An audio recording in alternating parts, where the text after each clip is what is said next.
What's going on, family? This is your girl Leah back with another video. The word today is the purpose on purpose. God says the purpose on purpose, and He gave me this word today. I was reading Isaiah 42 last night. I kind of went to bed reading that, and went to bed after reading that. And I got up this morning, and I was just reading some other stuff. And I was like, "What do you want me to talk about? Do you have a word for your people today?" And He took me to Isaiah 42 again. I just randomly opened the Bible, right? And there was no bookmark or anything on that spot. It literally opened up to the exact same chapter I was at last night.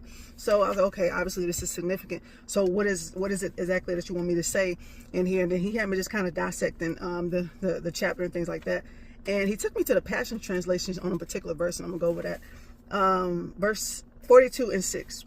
It says, "I am the Lord. I have called you the Messiah in righteousness for a righteous purpose. I will also take you by the hand and keep watch over you. I will appoint you as a covenant to the people, Israel, as a light to the nations." And this is what He told me in the Passion Translation, verse 7. He says, "Your mission is to open blind eyes, to set prisoners free from dark dwellings, and to open prison doors to those who are held by darkness." That stood out to me. I'm going to tell you why. And it says, verse 8 and 9, "I am the Lord, that is my name. My glory I will not give to another, nor my praise to carved idols. Indeed, the former things have come to pass. Now I declare new things. Before they spring forth, I proclaim them to you." His word does not come back to Him void. He said, the former things have already come to, things He promised have already come to pass. And now this new thing is a promise that will come to pass as well. The new thing was Christ, the new covenant, right? And this is what we're supposed to do too. In verse 7, this is why it stood out to me.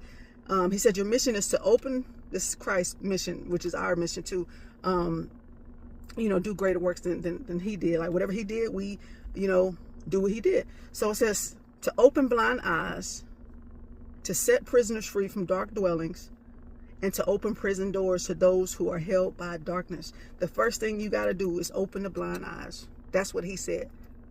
No, people can't, and this is what we have to do, right? Go out and preach the gospel and bring souls to Christ, right? The Great Commission is to bring others to Christ. But you got to first do that by opening the eyes. That's the first thing He said. Your mission is to open the blind eyes.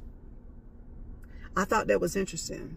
There's a lot, and that's what He said too. A lot of His people are in cages with the door open. The door is Christ, right? We know, when He opened the door, the veil broke. And it's He said a lot of His people are still in cages that should be with Him, right? Should be serving Him, should be in a purpose. But the church, we have to get out of those four walls and begin not get out of the four walls, but ministry goes beyond those four walls, beyond the auxiliary boards and things like that. We got to tell people about Christ at your jobs, at the gym,